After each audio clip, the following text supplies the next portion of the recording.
ini apa namanya? Kalau semisal ada praktikum, kita by online tetap bisa mengerjakan ya. Contohnya seperti apa, Bu?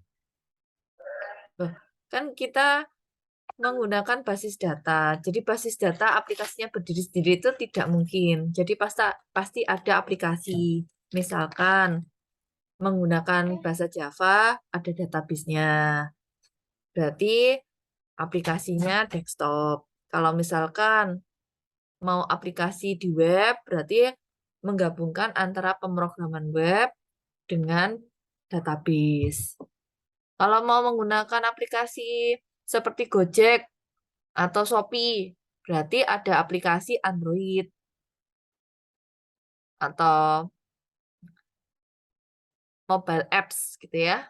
Nah, berarti kamu mempelajari pemrograman mobile plus database. Bedanya kalau database itu isinya query, bahasa pemrogramannya SQL.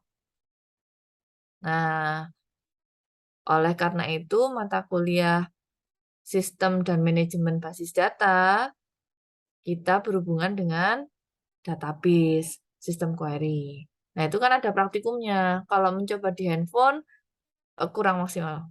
Tidak bisa maksimal. Nah, sekarang sebelum saya mulai perkuliahan, saya mau cek dulu apakah kalian bisa nantinya untuk mengikuti perkuliahan praktikum di SMBD. Kalau yang sekarang kan mempelajari tentang teori aja. Jadi SMBD itu 4 SKS, 3 teori, 1 praktikum. Atau SKS-nya praktikum. Apakah Muhammad Duyuf paham dengan yang dimaksud dengan apa yang Briski katakan? Paham, Ibu, paham, paham, paham. Nah, Oh, bisa kok. Di depan saya ada komputer ini. oke. Untuk Fatur, gimana? Ada, Ibu. Kalau Fatur ada? Ada. Oh, ada. Berarti aman semua ya, anak kelas karyawan ya. Oke, berarti kita untuk perkuliahan SMBD online. Untuk praktikumnya juga kita online saja. Oke, langsung saja. Untuk kelas karyawan yang ikut hadir, nih 4 orang belum saya cek di Esrokan. Apa namanya? Belum ada yang KRS ya? Belum, Ibu. Belum, belum. Belum, Ibu. Oh, oke.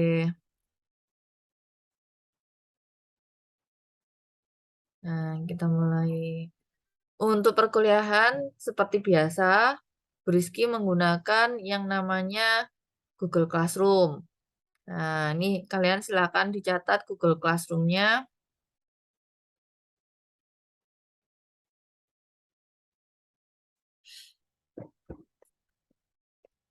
Nanti join ke link tersebut. Oh,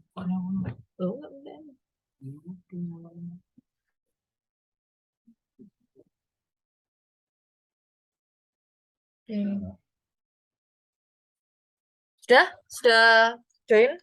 Jadi nanti di perkuliahan. Bentar, Bu, bentar, Bu. Oke, oke.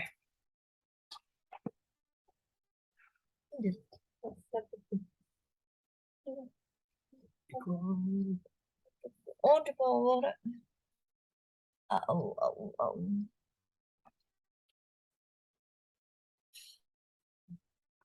Sudah?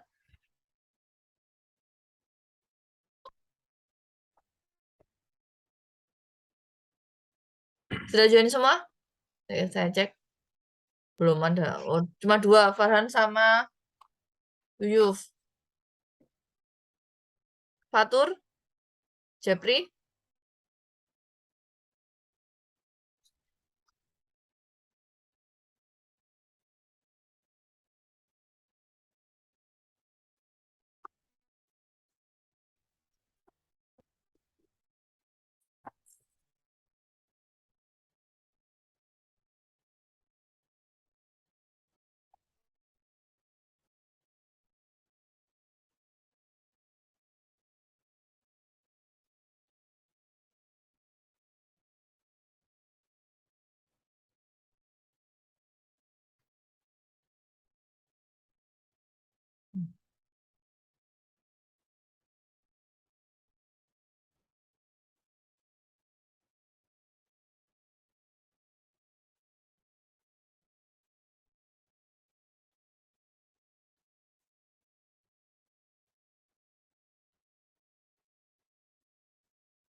Sudah?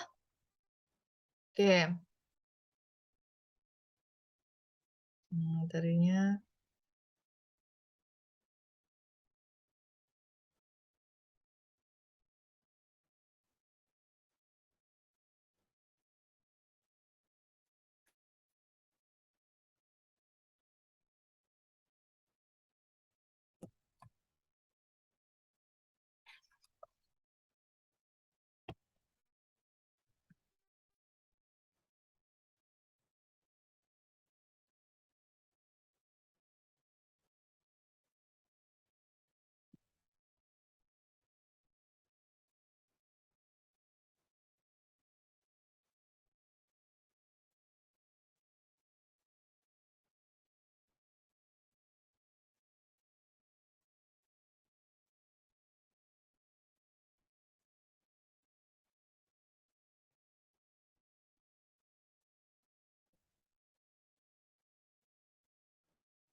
Oke, nanti saya share untuk apa namanya materinya di Google Classroom. Jadi kita diskusi terkait kontrak kuliah SMBD, di mana kontrak kuliahnya yang pertama ada 16 kali pertemuan, nanti ada 1 kali UTS dan 1 kali UAS. Namun untuk praktikum 10 pertemuan saja plus 1 kali UAS. Nah, untuk penilaiannya, kalau tugas praktikum, gitu ya, Anda mengerjakan, nilai maksimumnya 80, ya. Penilaian untuk teorinya, karena 3:1, 50% teori, 50% praktikum.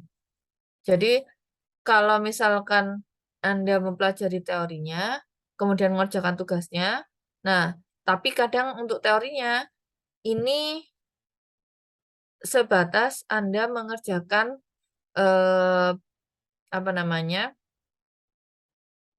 terkait misalkan di materi tersebut membahas terkait query untuk selection, misalkan ya, select database.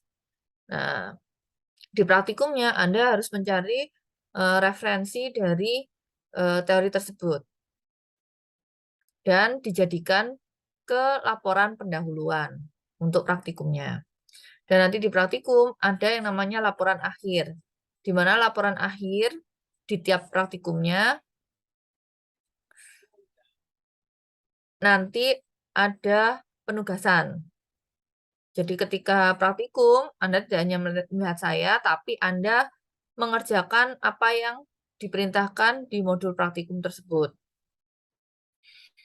Kemudian setelah itu, di dalam praktikum tersebut, maka setelahnya Anda mengerjakan soal latihan praktikum dan dibukukan ke dalam laporan akhir praktikum. Jadi separuh-separuh. Jadi kalau untuk teori, misalkan apa tugas ini 20%, kuis 20%, UTS 25%, UAS 35%. Jadi kalau misalkan dari teori tersebut ada praktikum untuk mengasah bagaimana Anda mengelola dengan baik database, kemudian penggunaan query-nya, dan lain sebagainya. Sedangkan teori, output dari teori adalah proyek besar. Jadi dari teori beserta praktikum, proyek besar keduanya dibukukan ke dalam suatu aplikasi dengan menggunakan database. Misalkan untuk saat ini Anda mempelajari pemrograman bahasa Java, maka Anda mempelajarinya dengan menggabungkan ke database SMBD. Sampai di sini ada pertanyaan? Kemudian untuk praktikum ini 10 kali pertemuan dalam artian 1 kali UAS, kalau perkuliahan kan 7, 7, 14 ya, 14. Nah, kita nanti sampai 13, bukan 10. Karena di SIM saya itu sampai 13. Di SIM-nya Bu Rizky loh ya. 10 kali materi, tapi 13 percobaan praktikum.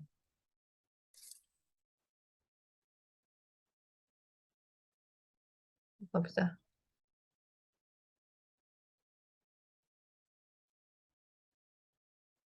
Jadi sisanya digunakan untuk proyek besar.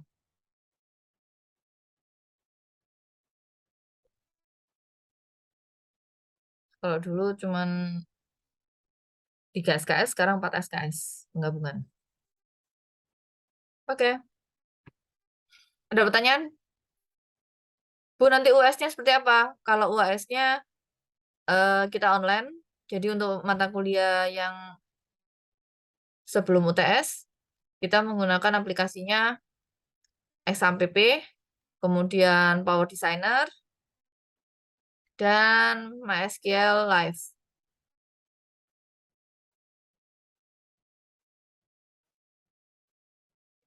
Ada yang sudah pernah mengenal XAMPP? Sam, Saya, Bu. Duyuf sudah? Sudah. Oke, menggunakan untuk aplikasi apa? Coba-coba sih, Bu. Coba-coba. Mencobanya dengan PHP Ini atau kayak dulu belajar PHP. Bu, belajar di apa? HTML, CSS gitu loh, Bu. Sama HTML? JS. Oh, Kan bikin-bikin website sederhana gitu. Ikut-ikut apa? Ikut webcam gitu. oke oke. Berarti untuk penggunaannya dengan PHP ya, pemrograman web ya. Nyobanya hanya sekedar HTML, PHP sama CSS aja, atau Anda menggunakan dengan Kalau kalau nggak sampai PHP kok, Laravel? Bu. Nggak sampai PHP. Oh, Cuma nggak sampai. cuma langsung ini apa? HTML, CSS sama JS-nya. Oh, sederhana berarti ya. Iya, Bu. Website. Hmm, saya kira kalau MVV, Jadi apa, Bu? misalnya menggunakan CI atau Laravel, belum. Itu itu kalau nggak salah kayak framework kayak gitu. Iya, menggunakan framework, belum. Belum, belum. Tapi saya lagi belajar ini kok apa? Eh frameworknya .NET. Oh, yang .NET. Nggak apa-apa, nggak apa-apa. Tapi kalau mau ya belajarnya sekalian aja yang Django atau apa namanya Laravel gitu. Oke, saya lanjutkan ya. Berarti kalau kalian malu bertanya ke Bu Rizky terkait nanti proses instalasinya SAMPP, bisa tanya ke Duyus juga ya untuk kelas keairyawan. Oke, sekarang kita belajar teori, besok dipersiapkan untuk laptopnya ketika praktikum hari Jumat. Jadi kalau untuk yang tiap hari Kamis, pembelajaran SMBD, kalian by handphone atau dan lain sebagainya boleh. Cuman kalau untuk di hari Jumat, minta tolong Bu Rizky open kamera, karena praktikum ya, open kamera, sekaligus saya minta kalian menggunakan laptop, bukan handphone. Bisa dipahami? Bisa Ibu, tapi kalau misalkan ada teman mungkin ada yang nggak punya laptop, itu gimana Ibu? Nah, sharing sama temennya boleh nggak? Temannya ini, eh Mas Saya, yang Bu. nggak punya, nah itu Ibu, gimana? Oh, kalau misalnya kamu mau offline ya nggak apa-apa. Tapi kampus itu tutup jam 9. Jam 9 malam. Iya. Bu. Ya. Jadi kalau bisa sih Siap. gabung aja sama temennya. Diusahakan supaya perkuliahan bisa efektif dan kalian bisa mengerjakan. Tapi kalau di Siap. SI itu harusnya kalian pekerjaannya nanti di bidang SI itu kan berbau komputer semua. Apa pekerjaan SI yang tidak berbau komputer? Itu maksud saya. Jadi kalian misalkan mau nyoba tugas dari Bu Rizky untuk praktikum, kalau misalnya pas waktu free, gitu ya, bisa melakukan peminjaman lab ke Pak Puguh itu dari hari Senin sampai hari Jumat, tapi sebelum jam 4 biasanya. Misalnya mau pinjam lab lantai 3 gitu, silahkan untuk nyoba-nyoba.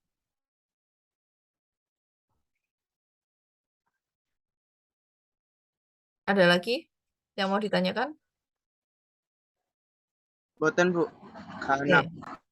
Oke, jadi waktu praktikum biasanya Briski nanti memaparkan bagaimana caranya. Kemudian totalitas praktikum itu adalah mahasiswa yang mengerjakan. Jadi saya harapkan ketika praktikum open kamera. Dan kalau misalnya saya minta untuk di-share screen apa kerjaan Anda, ya silakan di-share screen. Gitu ya. Jadi saya bisa memastikan bahwa apa yang saya sampaikan tercapai dan kalian bisa mengerjakan. Kendalanya apa, kita bahas saat itu. Oke, kita bicara tentang masuk ke perkuliahan sekarang. Apa itu database, data dan base gitu ya.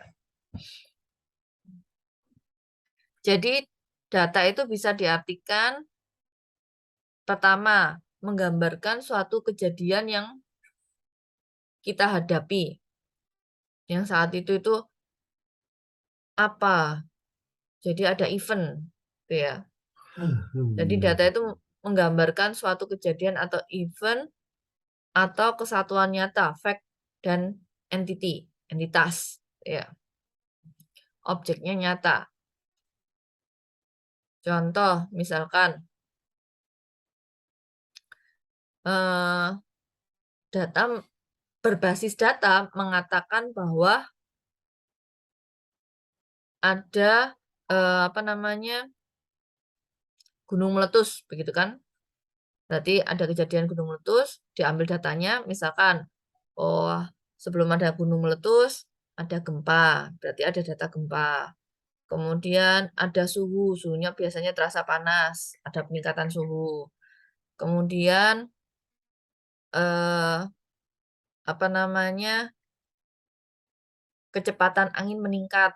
Nah, jadi kalau misalnya kamu menggambarkan grab suatu data, kalian bayangkan Excel. Ya, nah di Excel itu ada baris, ada kolom. Untuk yang baris menyatakan kejadian pertama, kedua, ketiga, keempat, kelima, dan seterusnya. Sedangkan yang kolomnya itu mengatakan, oh misalkan gempa pertama. Nah, dilihat suhunya 40 derajat. Misalkan kecepatan angin 100 knot gitu ya misalnya. Terus habis itu eh, apa? Ada getaran gitu ya. Ada getaran, kemudian ada gempa. Kemudian kejadian yang kedua eh, apakah muncul awan apa namanya? Awan gelap dan lain sebagainya. Kalau misalnya ada ya dicentang. Berarti kan kolom-kolom itu seperti atribut-atributnya.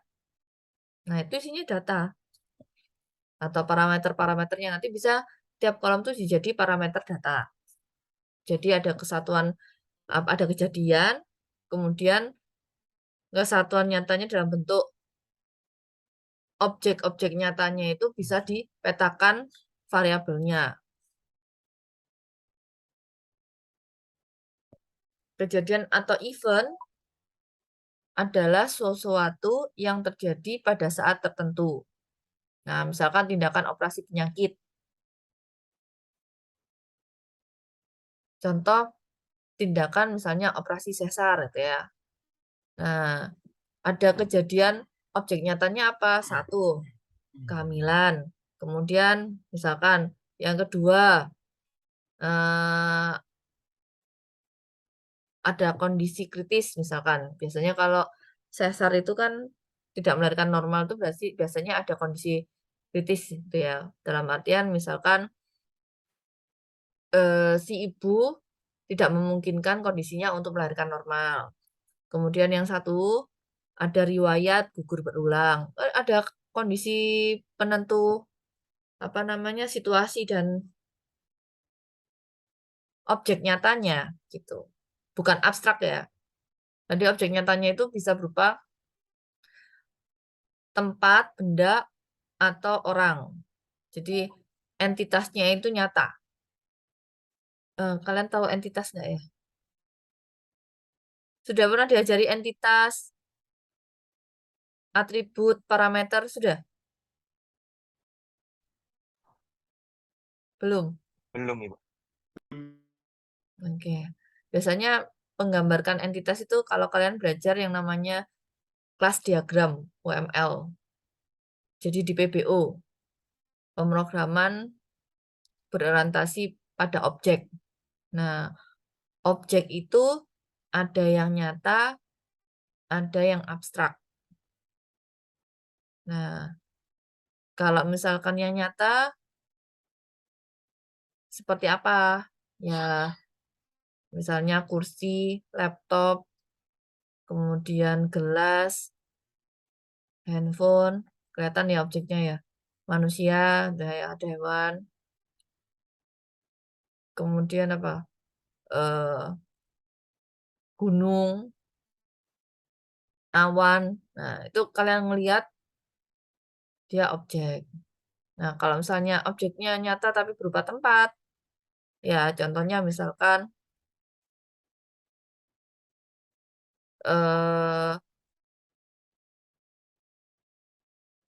misalkan di nih kota, nama kota, nah, Kota Malang, Surabaya, seperti itu.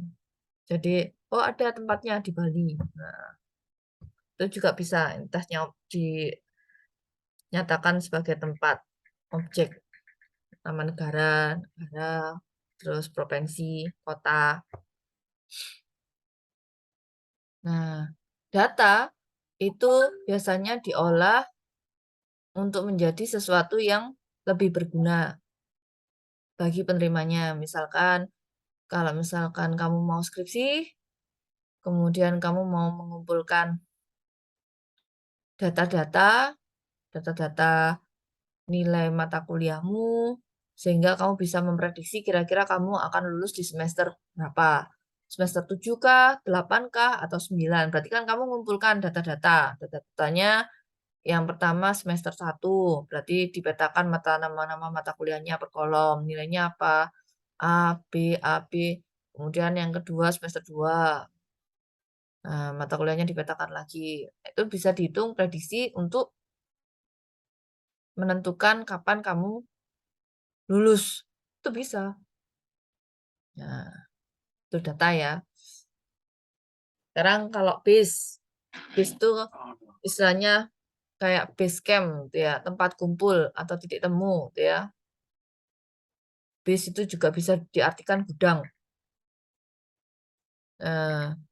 Definisi base sendiri dia penggambaran dari suatu kumpulan file, tabel, atau arsip yang saling terhubung satu sama lain atau berinteraksi gitu ya. Tapi disimpan dalam media penyimpanan tertentu. Itu base. Nah, di contohnya misalkan lemari ruang arsip gitu ya.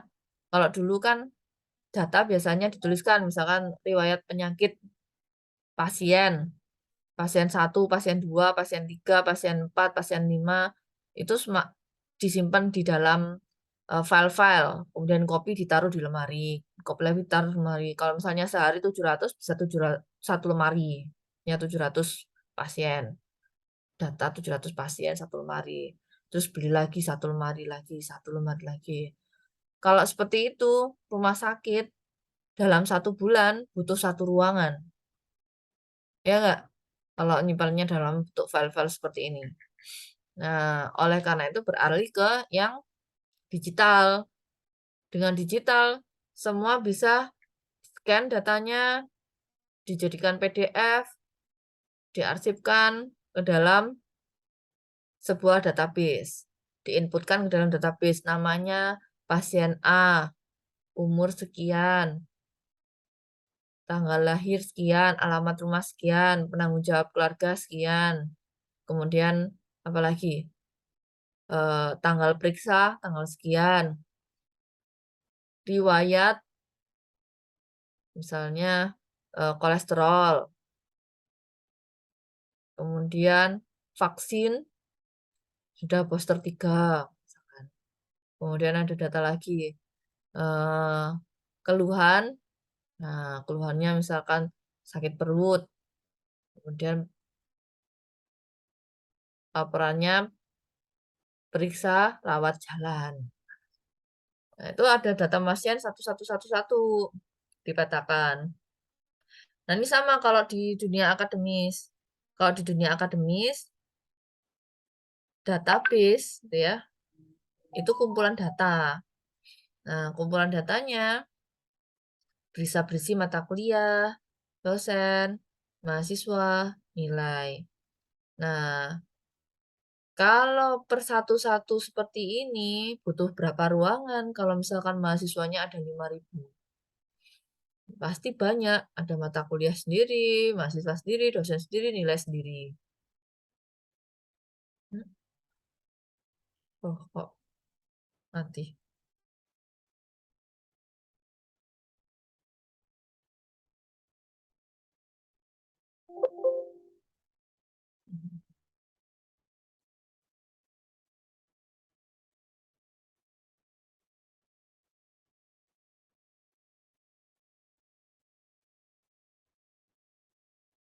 Terclose, guys.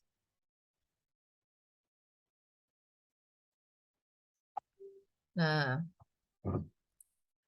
kalau misalkan disimpan dalam bentuk apa namanya computerized, bisa dijadikan apa namanya data disimpan di dalam Excel, bisa.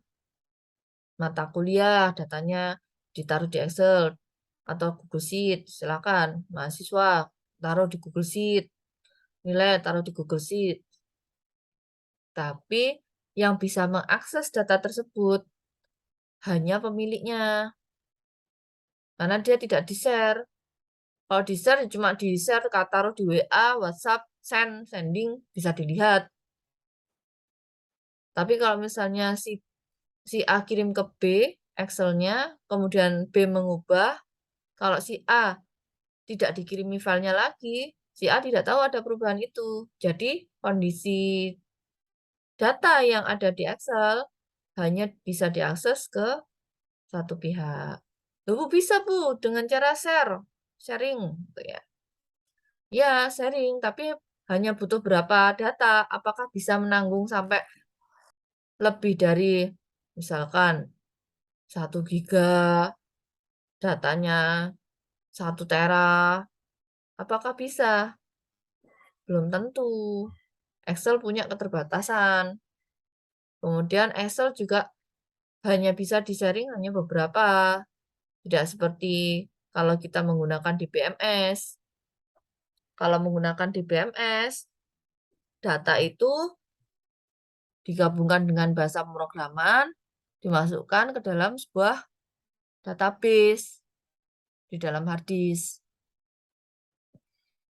Nah, jadi kalau disimpan dalam database, otomatis siapapun yang mau mengakses bisa, karena dia biasanya 1 online kalau dia berbasis web, online kalau dia berbasis Android. Kemudian yang kedua, ada Bu yang tidak online? Ada. Kalau misalnya dia berbasis desktop, tapi dia bisa diakses di jaringan yang serupa. Maksudnya di dalam satu jaringan. Gitu. Nah, aplikasinya seperti apa, Bu? Ya, aplikasinya tergantung kamu mau memberikan aplikasi seperti apa. Karena fokusnya di database itu adalah data, bukan program. Kalau program, Anda mempelajari bahasa pemrograman, program aplikasi, mau PHP, mau framework CI, mau pakai Java untuk desktop, atau Python, terserah. Semua punya plus dan minusnya masing-masing. Nah, kalau di dalam hard disk, database-nya itu bukan berupa file-file, tapi berupa tabel. Jadi nanti ada mata kuliah, tabel mata kuliah. Ada data dosen, masuk ke tabel dosen.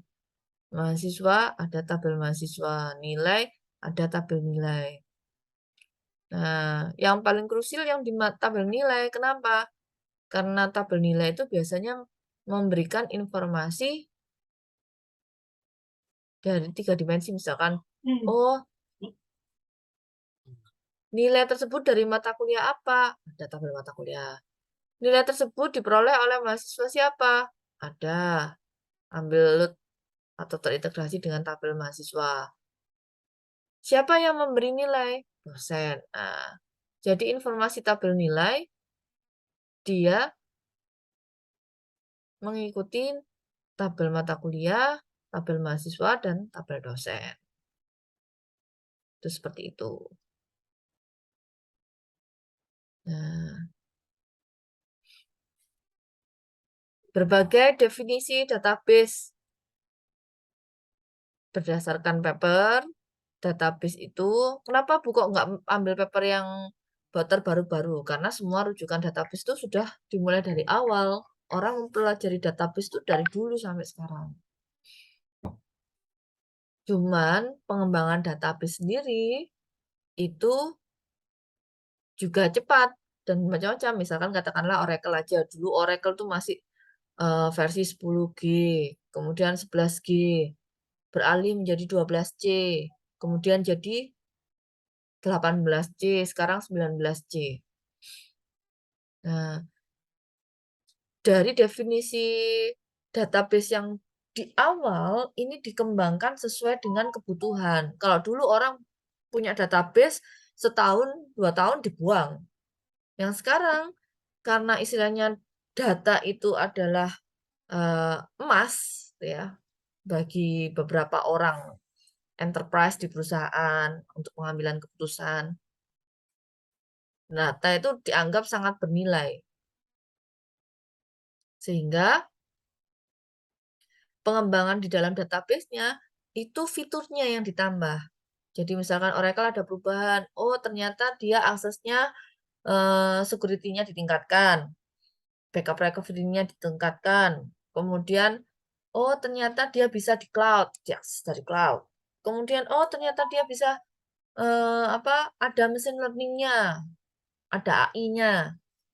Oh, ditambahkan lagi ternyata bisa menghandle database big data. Nah, jadilah dipetakan mana yang open source, mana yang versi enterprise untuk di Oracle. Dia juga menyediakan Oracle Cloud untuk mengakses di database-nya. Tapi semuanya sama. Jadi database itu sudah dikenal sejak dulu. Dari penyimpanan data, itu di disket gitu ya, disket, terus berubah jadi mini disket, kemudian terus tambah kecil lagi jadi flash disk gitu ya, terus tambah kecil lagi. Nah itu semua untuk menyimpan data. Kemudian bertambah lagi kecil sampai akhirnya Anda udah mengenal ya flash disk yang saat ini ada yang sampai bergiga-giga, kalau hard disk sampai bertera-tera. Nah, definisi database itu sendiri apa? Kalau menurut Silberschatz, dia kumpulan data yang berupa informasi yang sesuai untuk perusahaan. Tipe perusahaannya apa? Misalnya perusahaan jasa, berarti dia datanya mengikuti perusahaan jasa tersebut. Kalau misalnya Gojek itu kan jasa. Nah, informasi datanya bisa berupa apa? Berupa data supplier, kemudian data driver, kemudian ada data customer, kemudian ada data apa lagi? Salary, gaji. Kemudian ada data transaksi, customer kan pasti transaksi. Kemudian ada data payment. Tuh hanya contoh ya. Dan kalau menurut Stephen Pugh tahun 2000, database itu ya hanya cukup untuk menyimpan informasi sama data. Nah, MacLeod dan kawan-kawan dari paper 2001, database itu kumpulan seluruh sumber daya yang berbasis komputer, tapi untuk perusahaan.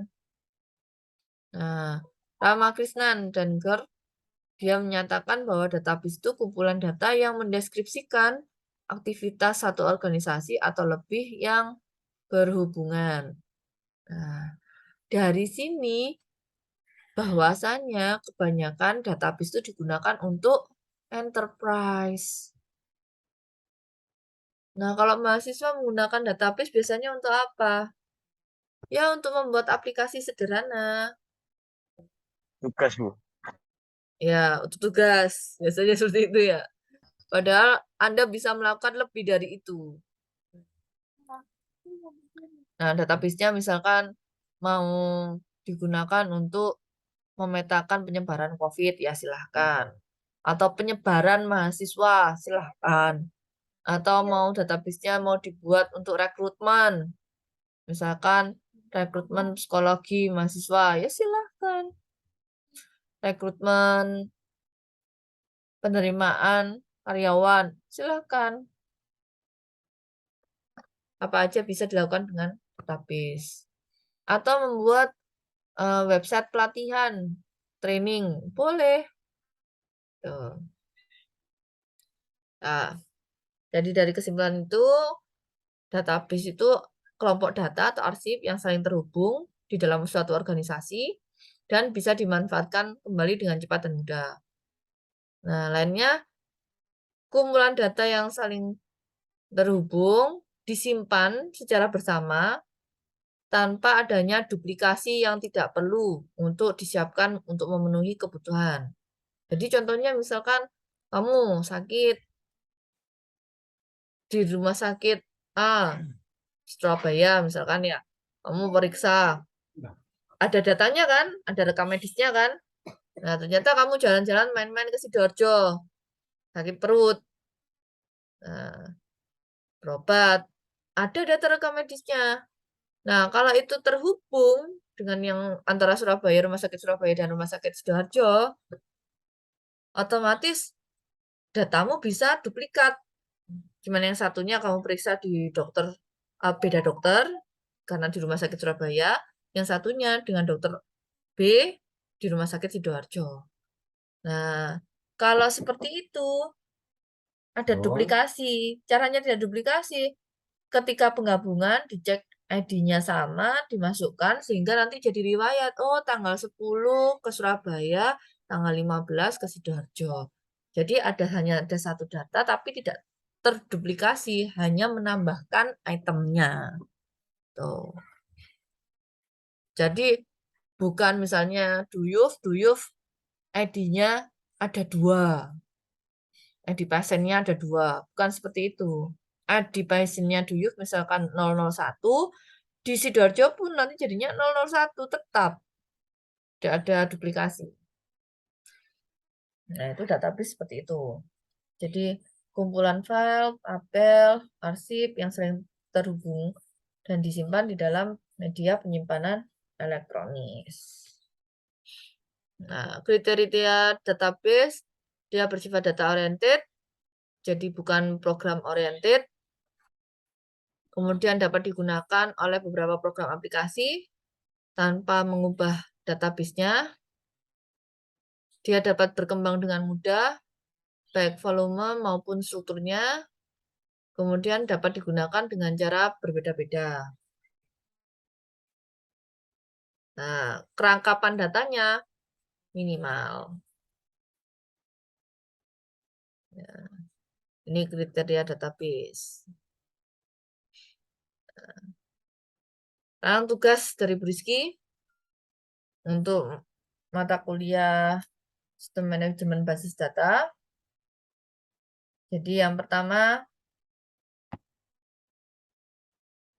jelaskan karakteristik utama data di dalam suatu database.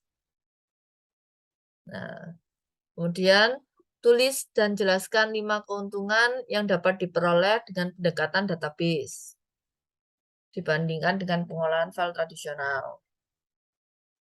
Dan ketiga, pilih satu instansi atau perusahaan yang sudah atau menurut saudara perlu mengimplementasikan database. Jadi jelaskan faktor-faktor apa yang mendorong diimplementasikannya database. Yang keempat, cari artikel yang berhubungan dengan database perusahaan. Terkait database-nya itu apa yang digunakan untuk aplikasi apa.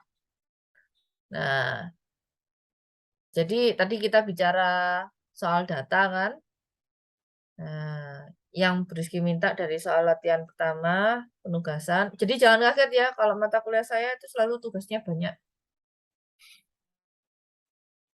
Jadi, saya ajari caranya mencari artikel yang terhubung dengan database, kemudian database apa yang digunakan untuk aplikasi apa. Gitu ya.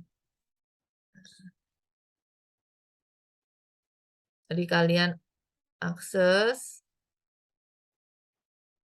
ya ke yang cari yang namanya Google Scholar.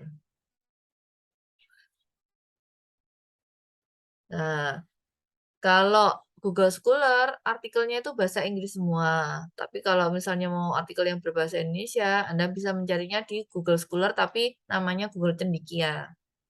Nah, kita klik. Kemudian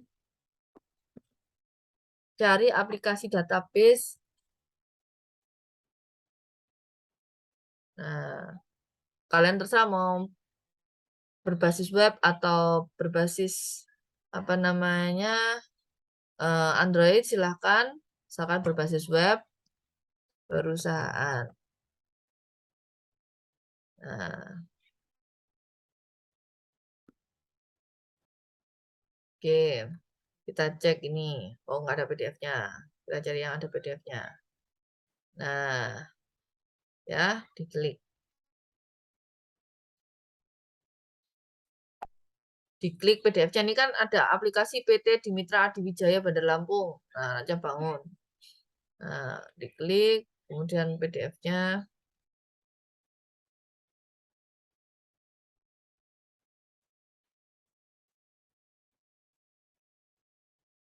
Ini perusahaan perdagangan. Ini keluar-keluar. Nah, ini cari PDF-nya. Dibaca. Nah, abstraknya. Belum adanya sarana pemasaran real estate menggunakan website sesuai dengan usaha perusahaan untuk udah keluar.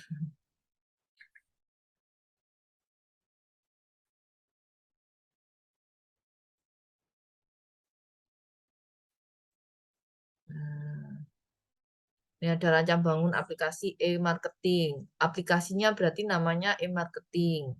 Apakah dia menggunakan database? Cari dibaca papernya. Nih, belum adanya pemasaran real estate menggunakan website sehingga sesuai usaha perusahaan untuk mempermudah konsumen mendapatkan informasi guna menunjang kegiatan promosi dan memperoleh outcome dari para konsumen dari pemasaran perusahaan. Jadi kurangnya media promosi kepada konsumen dan belum adanya sistem yang menunjang untuk pemasaran properti di PT Dimitra Adiwijaya, maka dibuatkan yang namanya aplikasi e-marketing berbasis web. Nah, ternyata dia menggunakan database MySQL. Aplikasinya berbasis PHP. Tujuannya adalah untuk membuat aplikasi e-marketing nih yang dapat membantu perusahaan dalam memperoleh outcome terbaru. Nah, dilihat.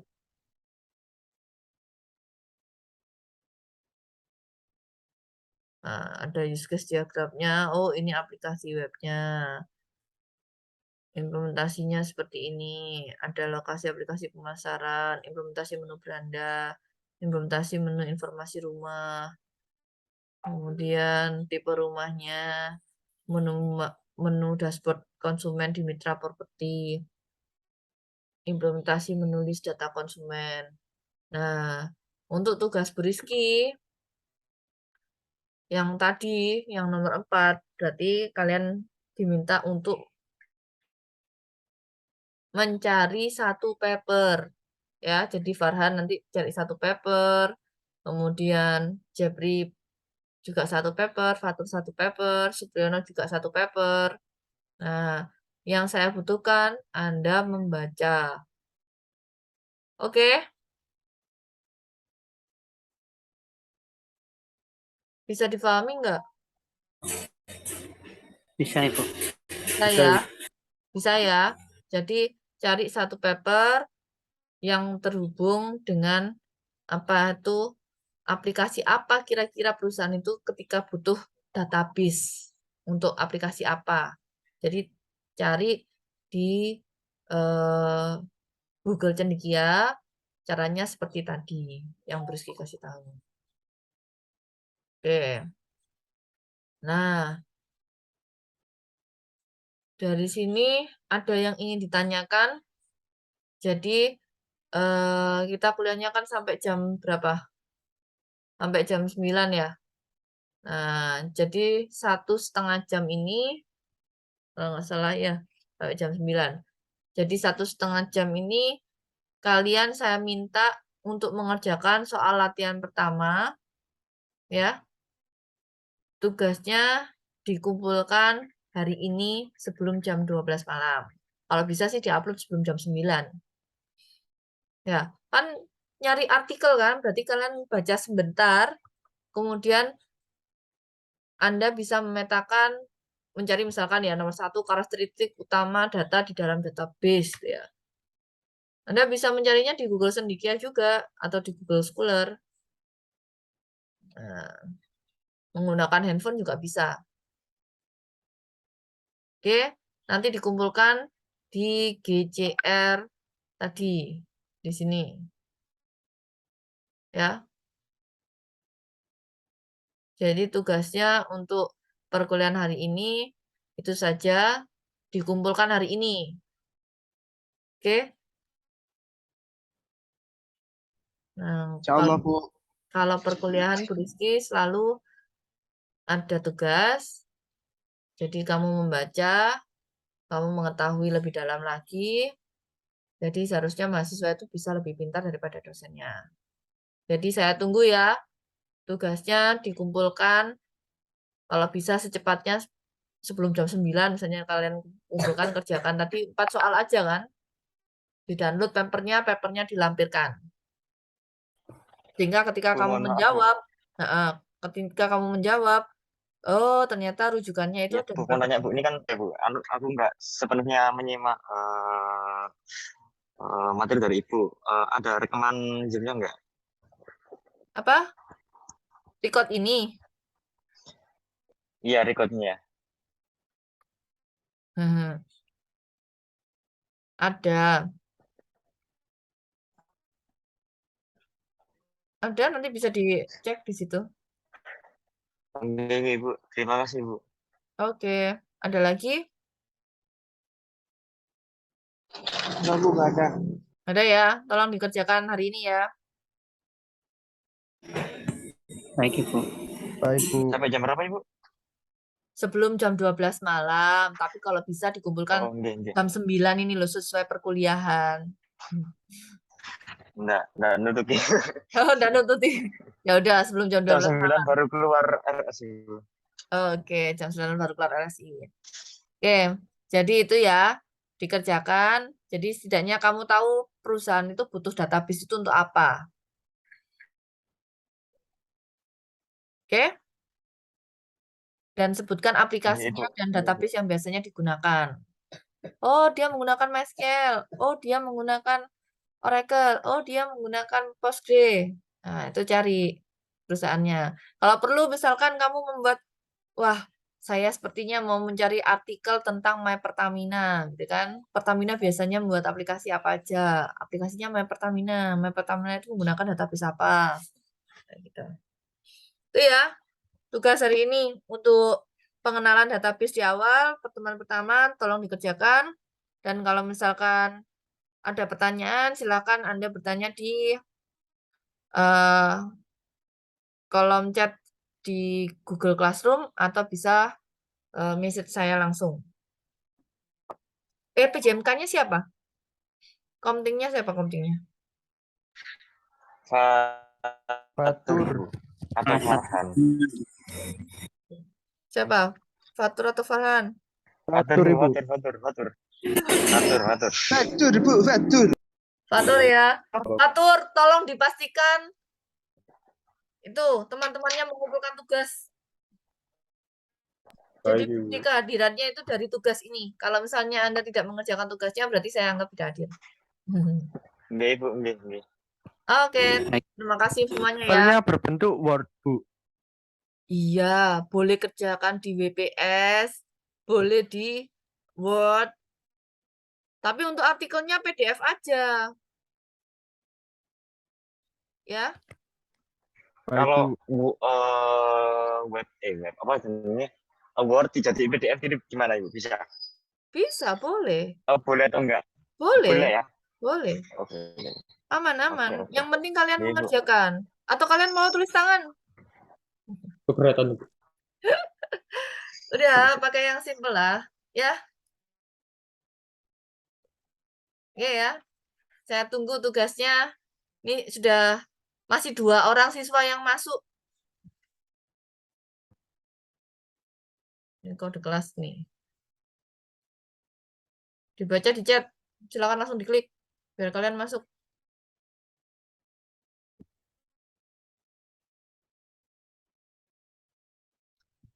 Saya refresh dulu ya.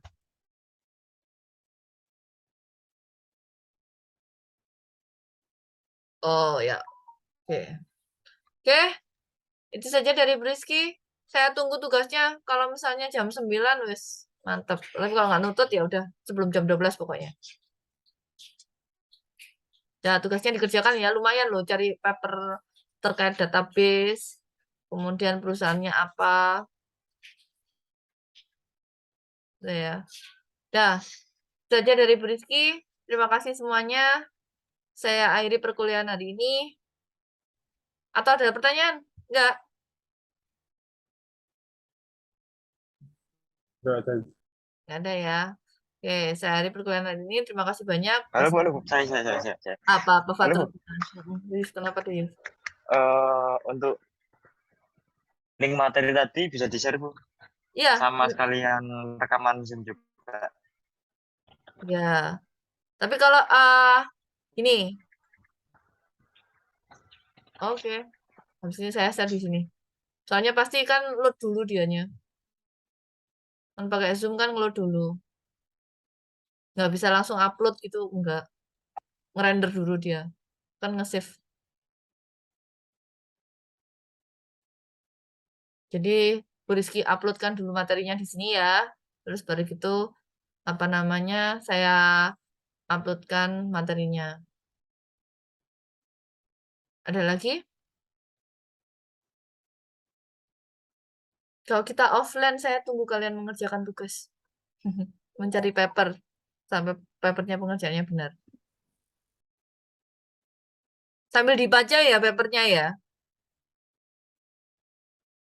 Oke.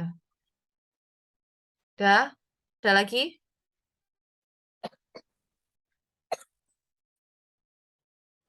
Ada lagi yang mau ditanyakan?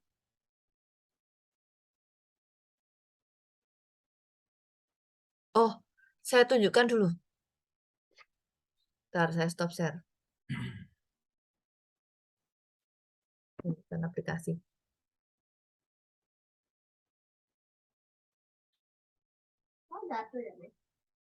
Hmm?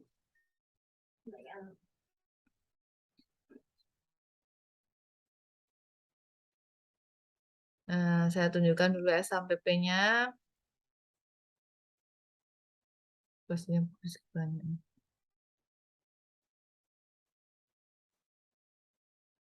Ini ya.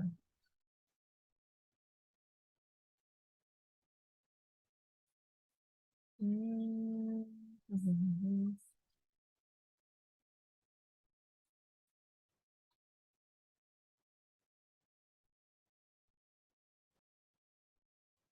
Bentar.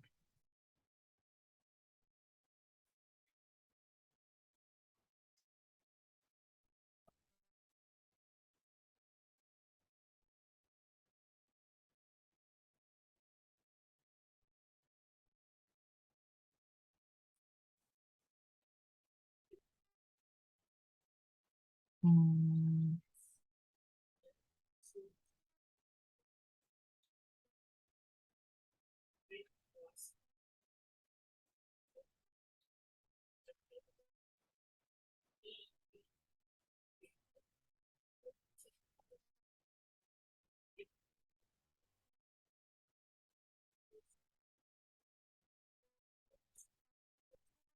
Nah, ini.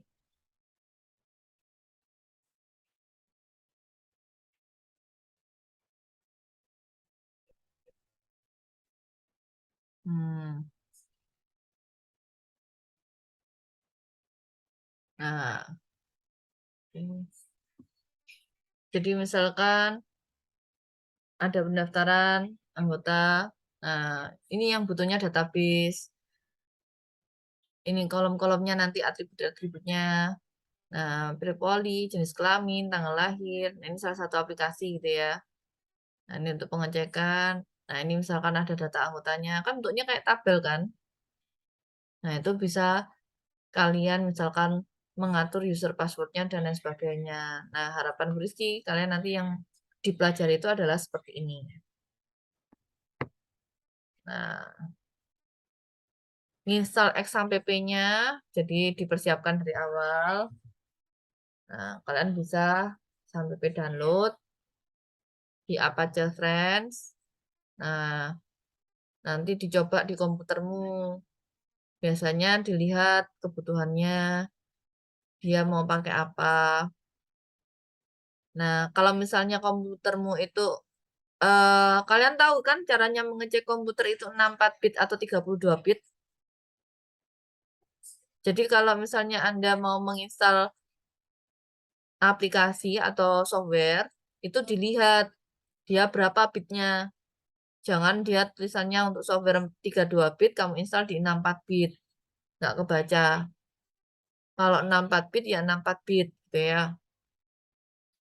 Nah, kamu bisa pakai yang versi Windows, misalnya Windowsnya Windows 10 atau Windows 11.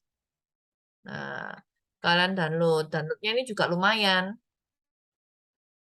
Nah, yang penting download dulu lah. Ya, di-download dulu. Kalau yang pengguna Linux, ya silakan di-download. Kalau misalnya menggunakan OS X, ya silakan di-download yang OS X. Kalau misalnya Anda menggunakan Windows, ya pakai yang ini. Downloadnya tinggal di-download klik gitu. Tampilannya nanti apa namanya? eh Seperti ini nih.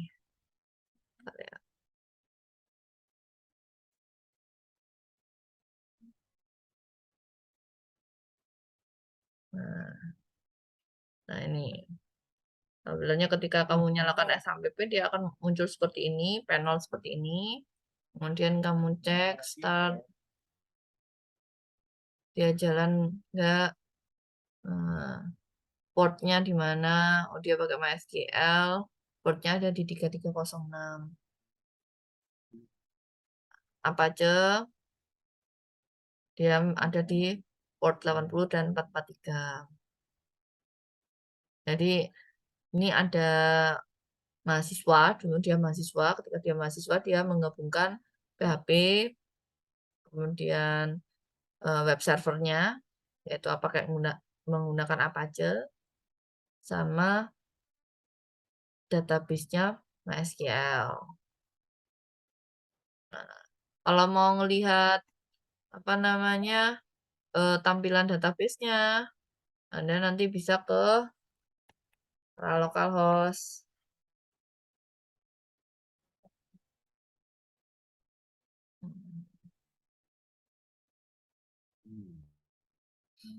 Nah, bisa ke localhost, dia dibayar pemadmin.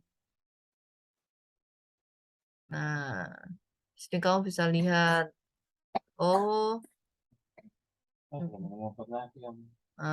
ini ada database-nya sendiri. Terus yang ada database-nya sendiri-sendiri.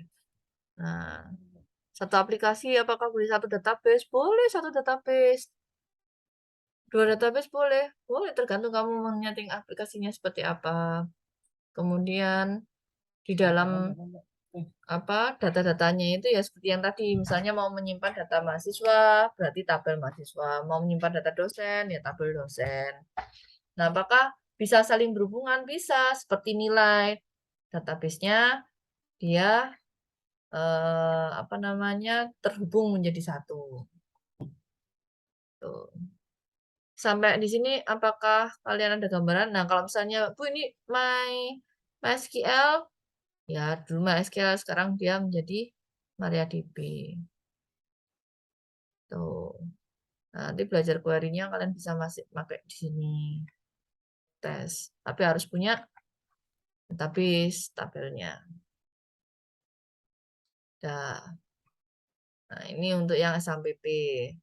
Ada lagi yang namanya Power Designer. Karena database itu bukan hanya membuat database-nya. Kalau database itu diawali dari merancang database-nya, bagaimana mengset atribut-atribut di dalamnya, data apa aja yang harus masuk, kemudian dia terhubung dengan tabel apa aja, contoh nilai ada dia terhubung dengan misalnya ID siswa, ID mahasiswa, NIM mahasiswa itu kan ya ID atau NIM gitu ya. Kemudian nama dosen atau terus kode mata kuliah. Dia terhubung semuanya, terhubung kemana-mananya itu kolomnya tergantung DBA, database administrator. Nah, kalau kalian mau jadi DBA, ya belajarnya di situ. Terus yang kedua, aplikasi yang diperlukan adalah Power Designer. Nah, Power Designer. Ini silakan kalian menggunakan ini, boleh. Jadi fungsinya itu, salah. Nah,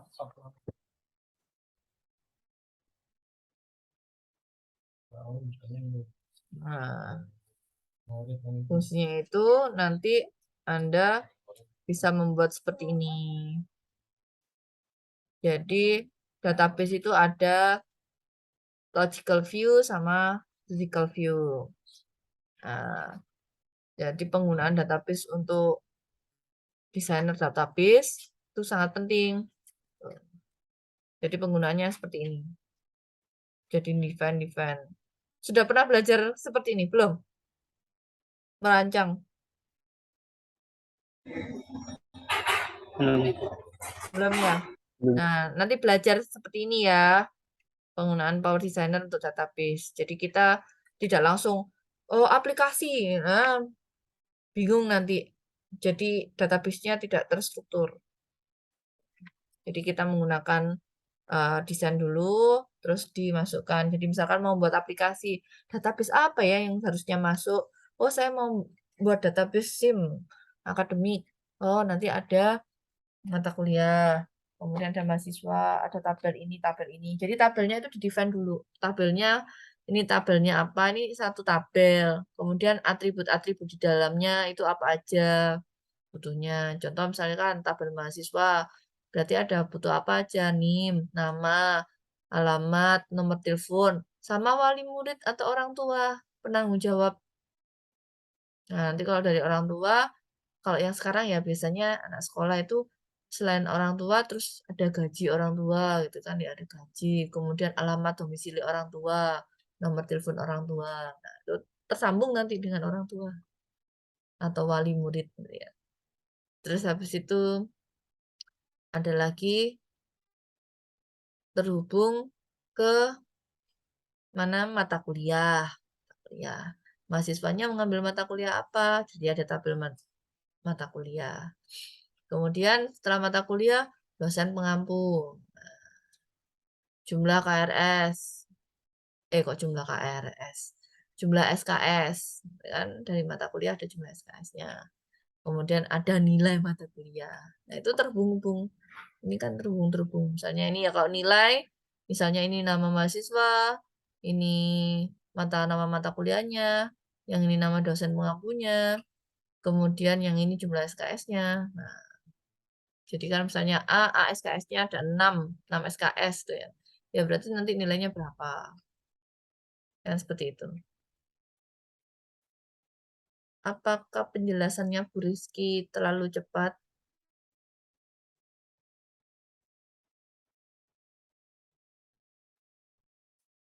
Jelas Bu. Jelas ya. Jadi untuk pertemuan pertama ini, sebelum besok ya sekalian pertemuan hari Jumat, kalian mendownload SMPP sama Power Designer. Nah, untuk di awal apakah besok kita langsung masuk dan join menggunakan SMPP atau Power Designer? Tidak, tapi tolong kalian persiapkan, kalian install, proses instalasinya soalnya lama, sekitar 2 jam sampai 3 jam lebih. Jadi harapan Bu Rizky mulai minggu kedua kita bisa mulai bereksperimen Power Designer dulu, misalkan seperti itu. Nah, nanti ketika tapi sebelum itu ya di praktikumnya Anda harus bisa menggambar manual physical diagramnya seperti apa, logical diagramnya seperti apa. Gitu. Kemudian harus punya ide untuk mau kira-kira di akhir project itu Anda mau membuat aplikasi apa? Membuat aplikasi perpustakaan kah? Membuat aplikasi eh, aplikasi stok barang atau pencatatan pendaftaran klinik. Nah, terserah. Jadi harus dipetakan idenya. Penjelasan saya cukup jelas atau tidak? Saudara-saudara? Jelas. Jelas Bu. ya? Sudah ada gambaran yang namanya database dari penjelasan Bu Rizky? Sudah. Sudah ya? Nah, dari cerita saya, itu sebabnya saya minta kalian mempersiapkan komputer. Tuh, untuk aplikasi di dalam database-nya. Ya. Dah, itu saja dari Bu Rizky. Mepet ya. 1 jam, berarti Anda punya waktu tuh 1 jam 15 menit untuk mengerjakan tugas mencari paper, database apa yang mau digunakan, kemudian alasan kenapa perusahaan itu menggunakan database. Sambil baca database itu apa sih dari segi ini, segi karakteristiknya harus seperti apa. Apakah dia terstruktur ataukah dia unstructured ataukah database itu hanya sekedar teks sama number. Nah, apakah database itu datanya itu bisa berupa image atau video? Nah, silakan cari. Jadi saya butuh Anda membaca lebih banyak dari hanya sekedar mendengarkan saya. Tuh. Ya, sudah jelas ya, Fatur jelas? Saya ada Farhan? satu pertanyaan. Iya, silakan. Untuk praktek database-nya kita nanti mau website atau aplikasi dulu? Oh, terserah Anda. Kalau di database itu, Briski mengajarkan query database-nya. Saya tidak mengajarkan pemrograman web, nanti bersinggungan dengan dosen pemrograman web. Saya tidak mengajarkan untuk apa? PBO, pemrograman berorientasi objek. Tapi Briski mengajar sih, mengajar setelah setelah UTS. Jadi nanti kita bisa menggabungkan jadi database query di awal, gitu ya. Sistem basis datanya dengan PBO. Tapi di mata kuliah PBO. Kalau misalnya di awal kita hanya belajar nanti query selection, kemudian bagaimana cara membuat foreign key. Apa itu foreign key? Membuat apa namanya? Primary key, kemudian constraint, batasan-batasan di dalam database. Karena itu sendiri, pembelajaran database itu sendiri. Nah, kalau aplikasinya, integrasinya, Anda yang harus mencoba. Saya hanya mengajarin database-nya untuk di perkuliahan database.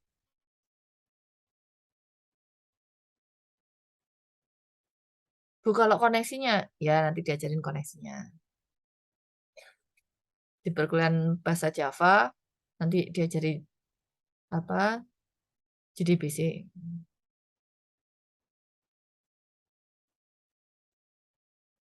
Jelas ya, punya gambaran ya di database ya. Baik, Bu. Oke. Fatur tidak ada pertanyaan lagi. Jepri, ada yang mau ditanyakan? Farhan? Tidak ada, Bu. Cukup, Bu. Cukup ya. Supriyana sudah jelas? Sudah, Ibu. Ya. Nah, ini Bu Rizky downloadkan rekamannya, kemudian saya uploadkan ke GCR. Sudah, itu saja. Ya, saya akhiri perkuliahan hari ini. Terima kasih banyak. Selama 1 jam tolong dikerjakan tugasnya. Dikumpulkan di GCR. Nanti saya buatkan ruang pengumpulan tugas. Ya, jangan lupa, nggak bisa absen ya. Ya udah kerjakan tugasnya dulu karena belum RKRS semua. Jadi sekian dari Briski, terima kasih banyak. Saya akhiri dengan bacaan alhamdulillah, alhamdulillahirobbilalamin. Terima kasih. Wassalamualaikum warahmatullahi wabarakatuh. Waalaikumsalam warahmatullahi wabarakatuh.